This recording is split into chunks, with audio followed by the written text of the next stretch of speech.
Guys, this is Debates with the Mormon News Roundup. Let's cue up a clip from Word Radio with Cardon Ellis and Jim Bennett, famous LDS apologist. In this clip, they're talking about the origins of the Book of Mormon. Let's see what they got. The Book of Mormon exists. Talk about stating the obvious. Yeah, the Lord of the Rings exists too. That doesn't make it historical or divinely inspired. My precious. Precious?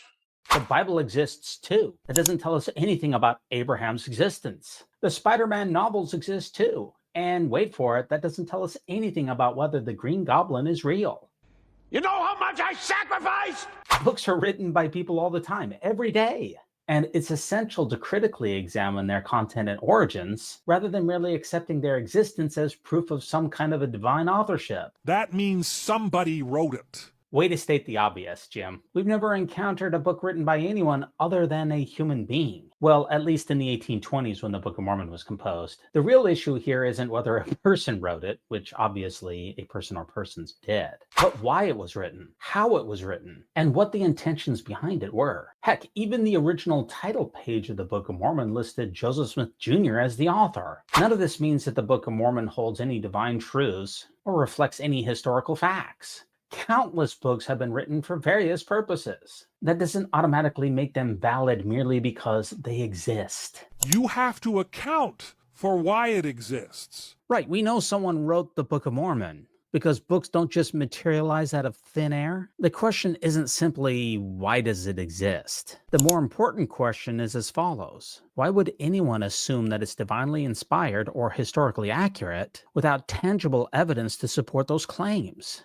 There are plenty of books written for diverse reasons, and it's just not rational to leap to the conclusion that a book's existence is evidence of a divine origin. It can't be waved away. There are many religious texts that people dismiss because they lack compelling evidence or historical reliability. The Book of the Law of the Lord was a text produced by the short-lived Church of the New Jerusalem in the early 19th century, promoting a unique blend of Christian mysticism and apocalypticism, and it was supposedly translated from Egyptian. Similarly, the Kebra Nagast, an ancient Ethiopian manuscript, tells the legendary story of the Queen of Sheba's visit to King Solomon, blending biblical history with Ethiopian royal lore, but remains largely obscure and is not widely regarded as authoritative in mainstream Christianity. And folks, guess what? Jim and just about everybody else out there wave these texts away on a routine basis. And why do they do that? Because there's no good evidence to take them seriously. All supposed holy books are nothing but hearsay, and the Book of Mormon is absolutely no different. Without evidence or verifiable history, it's perfectly rational to question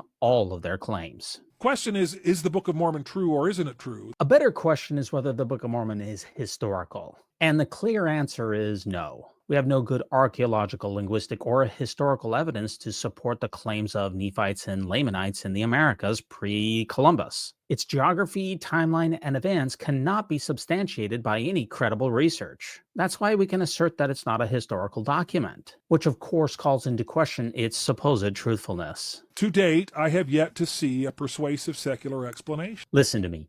Any explanation of the Book of Mormon is far more credible than merely appealing to magic. Claiming that the book was inspired by a magic anthropomorphic immortal without substantiating evidence is simply a way to avoid rational inquiry. Secular explanations like the idea that Joseph Smith was influenced by his milieu and his surroundings, not to mention his religious and cultural surroundings, provide a far more rational basis for understanding how the Book of Mormon came into being without resorting to unsubstantiated supernatural claims. No matter what you want to say about Joseph Smith, Cardon Ellis has now jumped into the video. No matter what you want to say about Joseph Smith. Regardless of what we want to say about Joseph Smith, it's funny that he puts it that way. It's not what people want to say about Joseph Smith, it's what we know about Joseph Smith that matters. And here's the simple truth. The prophet of the Restoration was a con man, a money digger, a liar, and a sexual predator who disgustingly married girls as young as 14 years old. Joseph Smith's history of deceit and manipulation calls into question his motivations for creating a book that he claimed was of divine origin. His criminal record and duplicitous behavior do not align with the image of a divinely chosen prophet. All secular research into the primary sources familiar with the event of the translation of the Book of Mormon know that it went down in 44 days? Right. Or something like that? Cardon knows about all secular research into the Book of Mormon? I think not. The simple fact of the matter is that Joseph Smith was working on the concepts behind the Book of Mormon for years. And we know this from his mother Lucy's memoir. Cardon puts forth a 44-day timeline for the Book of Mormon's composition, but that ignores the years that Joseph Smith spent in developing the concepts behind the book, including the many months that he spent on the lost manuscript in 1828. But even if we were to grant Cardon's premise here, there's many books that have been written quickly. That doesn't make them divinely inspired. For instance, The War of the Worlds by H.G. Wells. Wells wrote the book in just about 6 weeks, almost 120,000 words. And John Boyne's The Boy in the Striped Pajamas? It was 40,000 words written in just 2.5 days. There's simply no inherent miracle in dictating a long text in a short period of time. And when you divide up the size of the sheer volume of the manuscript of the Book of Mormon, if he were just lying and making it up, and it were an elaborate hoax, like some people say it is, he would have had to have created from nothing, memorized, and divulged through memorization to multiple witnesses of the event 8.5 pages every single day for 44 days straight. Again, the 44 days thing is really not the complete story. It's pretty disingenuous. The reality is that Joseph Smith was a skilled orator and could speak for hours on end. We even have examples of Joseph Smith's letters written around the time of the Book of Mormon, which are perfectly coherent. And here's the bottom line. Dictating 8 pages per day for a couple of months? That's not that difficult for someone with superior verbal skills. You could do that in a couple hours a day. Call me underwhelmed. Also, the idea of memorization and miraculous dictation is overblown. Joseph Smith wouldn't have needed to memorize the entire Book of Mormon. He could easily have just memorized a mental map. There's nothing inherently miraculous about anything that Cardon or Jim has put forth so far. None of this should provide conclusive evidence of divine authorship or historical accuracy. Shamans, academics, mentally trained intelligence officers could not pull that off. None of that really matters. The only thing that's important here is whether Joseph Smith or his contemporaries could have produced the Book of Mormon, not military intelligence officers. Automatic writing is a well-known phenomenon observed among diverse groups of people. It's been documented across cultures and often occurs when people enter a deep state of concentration or even a trance. Andre Beton and others within the Surrealist movement used automatic writing as a way to tap into the subconscious mind. One example is Breton's Nadja, which blends automatic writing with Surrealist imagery to create an unconventional narrative. And in the 19th century, the Fox sisters, who were instrumental in the spiritualist movement, reported engaging in automatic writing during their seances, claiming that they could channel spirits to communicate through written messages that were not consciously directed to them. Joseph Smith could have engaged in a similar process, using his own mind and creativity to produce the content of the Book of Mormon without invoking any supernatural forces. The fact that many others have done something similar suggests that Smith's process here was nothing out of the ordinary. And I think that's what Jeffrey Holland meant when he says you have to climb over, hike around, or dig underneath the Book of Mormon. I mean, not really. All holy books are just hearsay. There's many books that Cardon doesn't take seriously at all, merely because there's no good reason to do so. For example, the Quran or the Bhagavad Gita. Without good evidence to back up the claims of these supposedly divine books, these texts are to be treated with a high degree of skepticism and critically examined. And the Book of Mormon is absolutely no different. Without concrete evidence to back up its historical claims, it remains totally unproven, just like all of the rest of the religious texts that people bring forward. If anyone is foolish enough or misled enough to reject 531 pages of a heretofore unknown text, teeming with literary and Semitic complexity, without honestly attempting to account for the origin of those pages somehow, especially without accounting for their powerful witness of Jesus Christ and the profound spiritual impact that witness has had on what is now tens of millions of readers, if that's the case, then such persons, elect or otherwise, have been deceived First of all, we're supposed to take this Ensign Peak scammer seriously? Give me a break. But Jeff here is invoking a well-known logical fallacy. It's called the appeal to good consequences, or argumentum ad consequentium. This fallacy occurs when someone argues that a belief or proposition is true because it has good or desirable consequences. In this context, Jeff is claiming that the Book of Mormon is true simply because it brings about positive outcomes or has done some good in people's lives, without addressing whether the belief itself is actually valid or supported by evidence. And Jeff here also misunderstands the burden of proof. Withholding judgment about the Book of Mormon's supposed divine origins is the only rational position that a person can take, unless we have good evidence of magical inspiration or divine authenticity. See, the Book of Mormon is a claim. Merely stating that I have not been convinced of a claim does not automatically make a person deceived. And regarding the supposed Semitic elements in the Book of Mormon, such as the use of Hebrew-like names and phrases, well, that's been widely debunked by linguistic scholars, who argue that these claims are based on vague and unsubstantiated similarities, rather than credible evidence of actual Semitic origin. In reality, many of these so-called Semitic features can be explained as coincidental or the result of 19th century English word patterns and linguistic biases, rather than any authentic ancient Hebrew or Semitic origin. I mean, Joseph Smith was well acquainted with the Semitic prose in the Bible. It shouldn't be surprising at all that he borrowed these idioms when composing the Book of Mormon. And regarding Jeff's claim about the tens of millions of people who have read the Book of Mormon, well, what about the tens of billions of people who couldn't care less? I mean, the active membership of the church is probably around 4 million people right now, and not every single last one of them even believes in the Book of Mormon's historicity. And if they leave this church, they must do so by crawling over or under or around the Book of Mormon to make their exit. Wrong. No one needs a rational justification for leaving the Mormon Church. One's decision to leave Mormonism doesn't need to be defended or rationalized at all. It doesn't need to be explained. Every reason for leaving the Church of Jesus Christ of Latter-day Saints is totally valid. And so I have yet to see a compelling counter argument to how did he pull it off? Even if we couldn't explain how the Book of Mormon came to be, which we certainly can, the proper stance then would be to say that we don't know how it was done. The rational conclusion is never to insert magic for your explanation. If it is just an elaborate hoax. It's really not that elaborate, Cardon. It's just 19th century Bible fan fiction. And do you really think he just memorized and dictated 8.5 pages per day for 44 days straight?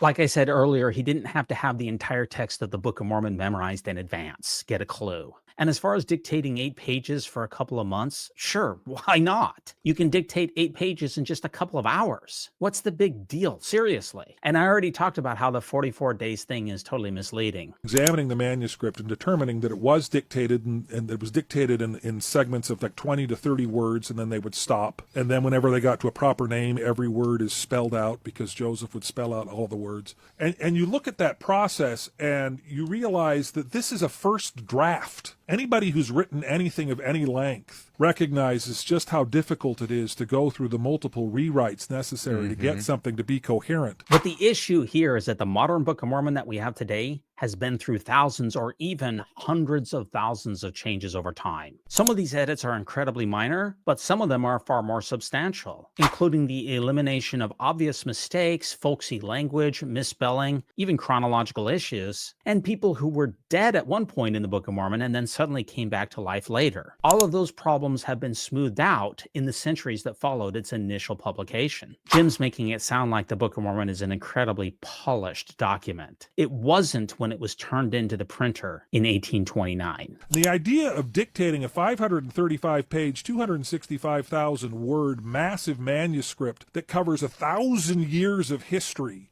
and tries to keep geographical locations consistent, which the Book of Mormon does effortlessly. All of these things, it's consistent within itself. I give the Book of Mormon credit for being mostly internally consistent within its own pages. However, the actual map of the Book of Mormon, finding where it supposedly took place on planet Earth, well, that's complete fantasy. The Book of Mormon's geography simply cannot be placed anywhere in the New World with confidence, and there's no archaeological foundation for it in pre-Columbian America. So sure, it's mostly internally consistent with its own geography, but the bigger point is that the geography of where it took place is total fiction. And as far as covering thousands of years of history, so what? Lots of books purport to cover long periods of time. The Silmarillion by J.R.R. Tolkien spanned tens of thousands of years, covering the creation of the universe and the first age of Middle-earth. Is that supposed to be some kind of good evidence that Sauron is the Dark Lord of Middle-earth? Just the fact that that book exists in a first draft, that's every bit as miraculous as gold plates and an angel. That's a really to good me. point. Absolutely nothing that Jim or Cardon has said so far rises to the level of a miracle. As I mentioned already before, the first draft of the Book of Mormon was filled with lots of little problems, and some big ones as well. No wicked man could write such a book as this, and no good man would write it, unless it were true, and he were commanded of God to do so. Wait, are we listening to the Ensign Peak scammer again? Why are we doing that? But Jeff has made a claim here that would once again need some kind of evidence to back it up. It essentially boils down to the argument that the moral character of the author justifies the truthfulness of the work. Of course, here's the problem. Joseph Smith's character is completely bankrupt. This approach is a form of argumentatum ad hominem, which evaluates the character of the author instead of the merits of the work itself. And even if we were to take Jeff's argument seriously, even though it's based on a logical fallacy, Joseph Smith's character is abysmal. The book is what Christ himself was said to be, a stone of stumbling and a rock of offense, a barrier in the path of one who wishes not to believe in this work.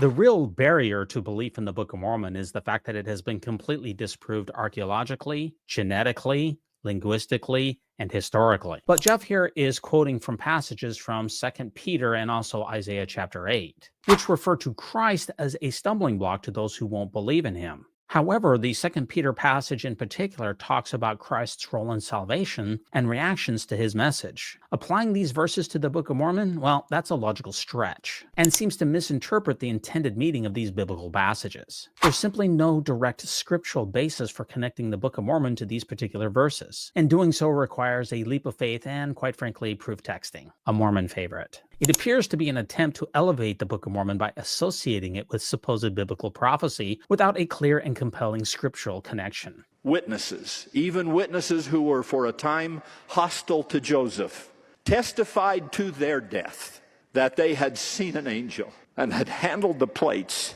The real issue here is that some of those witnesses claim to have seen the angel or the plates with their spiritual eye or the eye of faith, which is simply not the same thing as verifiable physical evidence. This is not to say that these individuals did not believe that they had such experiences, but it's important to recognize the subjective nature of their testimonies. People throughout history have claimed to be witnesses to extraordinary events, such as seeing aliens, UFOs, or mythical creatures like Bigfoot. But these claims do not constitute good evidence. All of the accounts that I've mentioned, including the witness statements to the Book of Mormon, are anecdotal and insufficient to prove the reality of what they saw. The lack of tangible, corroborative evidence of what the witnesses saw means that their claims must be treated with skepticism, just as we would treat any extraordinary claim without supporting evidence. Quote, "They have been shown unto us by the power of God and not of man," they declared. While the Book of Mormon witnesses may have firmly believed that they saw angels or had encounters with the plates, their testimonies are merely subjective anecdotal experiences, rooted in individual biases. The fact that they attribute these experiences to the power of God does not make the experiences themselves objectively verifiable. Many people throughout history have claimed to be shown things by the power of God. Those kinds of experiences are not unique to the Book of Mormon and do not establish the veracity of their claims nor the witnesses' claims. Until independent objective evidence can be presented to verify such extraordinary experiences, the witness statements remain personal declarations and cannot serve as definitive proof of the divine origin of the Book of Mormon. Wherefore we know of a surety that the work is true.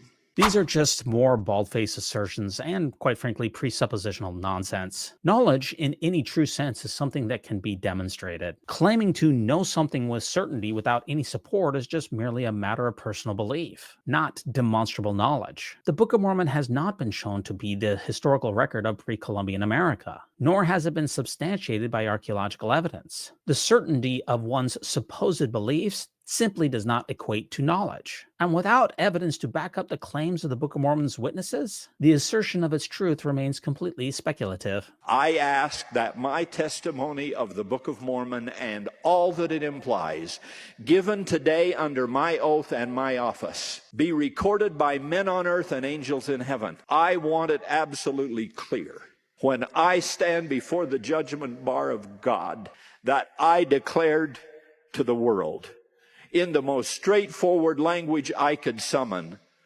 that the Book of Mormon is true.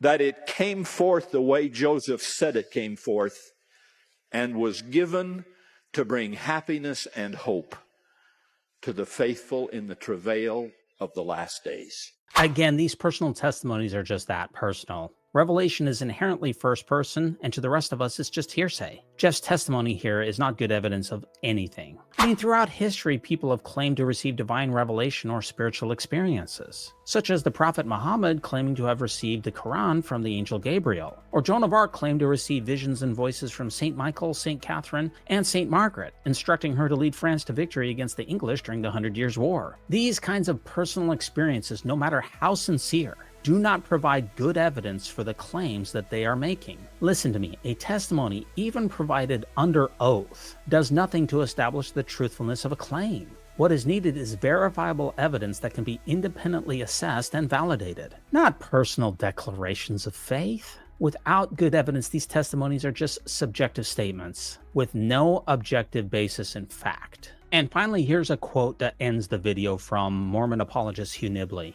Notice that this quote is really nothing more than presuppositional nonsense. The quest for truth doesn't end up in the supernatural realm, unless you want it to end up there. But here's the reality, the supernatural realm has never been confirmed by any scientist, and I'm not aware of any heaven at all. In conclusion, the mere existence of the Book of Mormon does not prove its historical origins or divine authenticity. Many books have been written by various different religious traditions, and absolutely none of them are assumed to be true without evidence. Joseph Smith's poor character, the lack of archaeological support, and the well-documented cultural influences on the Book of Mormon point to it being a 19th century composition, rather than an ancient Semitic record. The bad arguments put forward in this video about the Book of Mormon being composed quickly, or how it contains supposed complex literary elements, or how it has supposedly influenced millions of people, simply do not establish its truthfulness. Other religious books have made similar claims and are dismissed without a second thought, and rightfully so. Ultimately, without verifiable evidence, skepticism is the most reasonable stance, and leaving the LDS Church does not require justification beyond personal conviction.